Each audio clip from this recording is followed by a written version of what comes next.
At so hello, what's up mga boss? So welcome back sa ating channel muli, July Ems. At para sa episode natin for today, itong nakikita nyong wall dito sa aking likod. So tuturuan ko kayo mga bossing, share ko sa inyo yung diskarte kung paano yung preparation hanggang sa mapinish yung ating mga textured paint design dito sa ating mga wall. At kung ano-ano yung mga gagamitin natin at kung paano nga ba ito ginagawa. So tara na mga boss.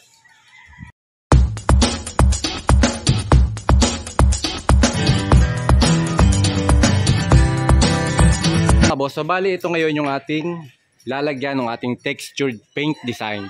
So bali ang unang gagawin natin, first step na gagawin natin, skim coat muna natin. Apply muna tayo ng skim coat dito sa ating mga wall. At dahil gusto namin is maganda yung ating mga wall, kaya gusto naming mawala yung mga imperfection, mga lubog-lubog, mga baku-bako, mga guhit-guhit. So nag-apply muna kami ng skim coat gamit itong ating Mondo Skim Coat SK1, yung ating water base na skim coat. At so yan, after na matuyo mga bossing itong ating skim coat, so madali namang malaman kapag tuyo na itong skim coat natin. Titingnan nyo lang kapag puting-puti na siya tapos wala na yung mga wet mark, no? So malalaman nyo naman yan, kapain nyo. Tapos kapag nilihan nyo, hindi na dumidikit sa liha, ready na yung lihahin. So bali ang gagamitin nating liha dito mga bossing is 120. Yan, 120 grit, and then ganitong liha yung bilhin ninyo.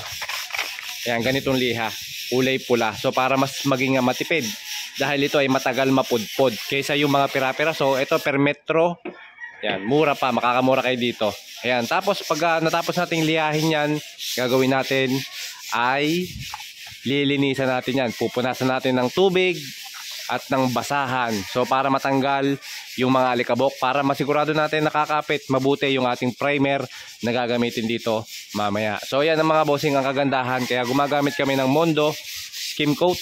Ang kagandahan sa kanya mga bossing, napakadaling i-apply, pinong-pino itong skim coat na to, mura, at isa pa syempre pagdating sa kalidad ng ating products, hindi tayo mapapahiya. Ayan. Tapos isa pang maganda dito, madaling liyahin yung ating Mondo SK1 Skim Coat na water base. Boss, as you can see, so nag-start na tayong linisin ng basahang basa itong ating niliha na skim coat. So para pag nag-primer tayo, masisecure natin na talagang kakapit mabuti yung ating primer. So dun sa makaka-experience naman ng mga skim coat na tumutuklap, gumamit kayo ng ating tinatawag na Davis Primer and Sealer. Okay. So yun mga boss, so bali nag-start na tayo ngayong mag-primer. Siyempre ang gamit nating primer is yung ating Davis Pondo Latex, yung ating water base. And then pwede rin tayong gumamit mga boss dito ng mga liquid tile primer na solvent type. Depende sa inyong mga gusto mga bossing. So napili kong Davis kasi ito actually first coating lang, wala na mga boss, finish na. Puting-puti na agad yung ating mga wall. At syempre affordable yan.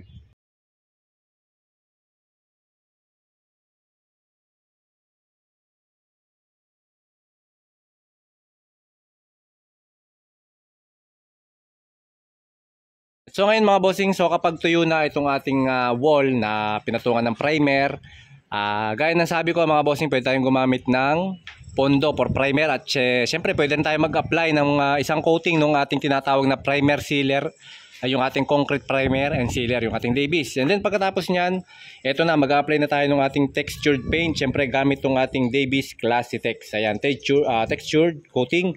And then sa application naman natin ito, gagamit tayo ng mga special roller, ng ating mga textured roller gaya nito. So marami tayong pwedeng pagpilian ng mga ganitong roller.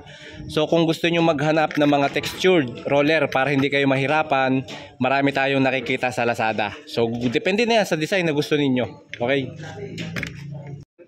At so ayan na mga bossing, ito na yung itsura ng ating textured. Ayan, paint. So kita nyo, yung kanyang itsura nya is malapot. Okay, yan, yung kanyang textured, no? So, marami tayong, pwede tayong mag-DIY ng mga ganitong textured paint. Pwede tayong gumawa. Gamit lang yung skim coat. And then, gawa tayo ng bukod na video kung paano gumawa ng mga textured.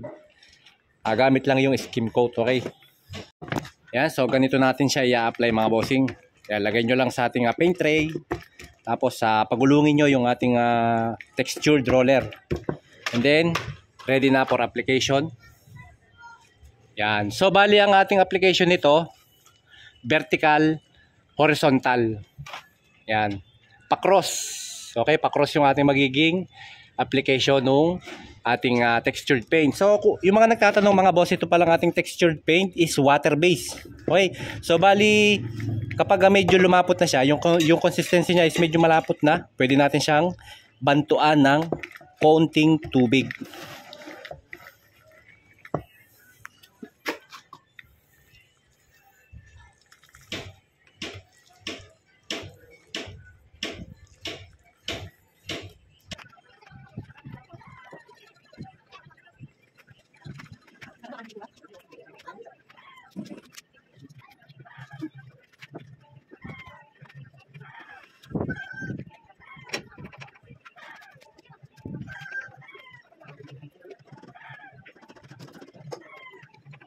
So ito na mga boss yung ating finish na textured paint. So ngayon, papatuyuin natin to within 2 hours hanggang 4 hours. Ito mga bossing, kung gusto nyo lihahin itong part ng matilos, ayan.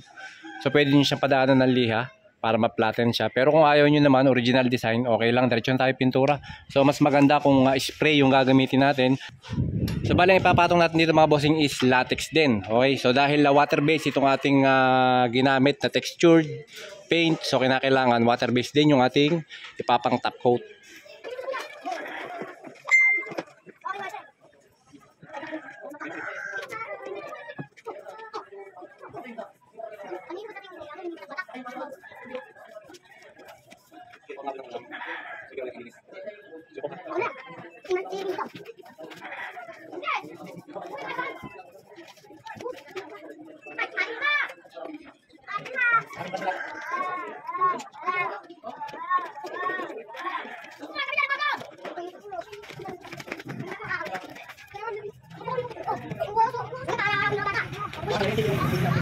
At so yun mga boss, so ito na yung ating finished product ng ating textured paint. So ayan, nakikita nyo, medyo pino lang yung ating textured, no? Dahil yung nabili natin na roller, textured roller is pino, yung pinaka-design niya. So pwede naman kayong umorder ng textured roller na malalaki yung kanyang design. Ayan.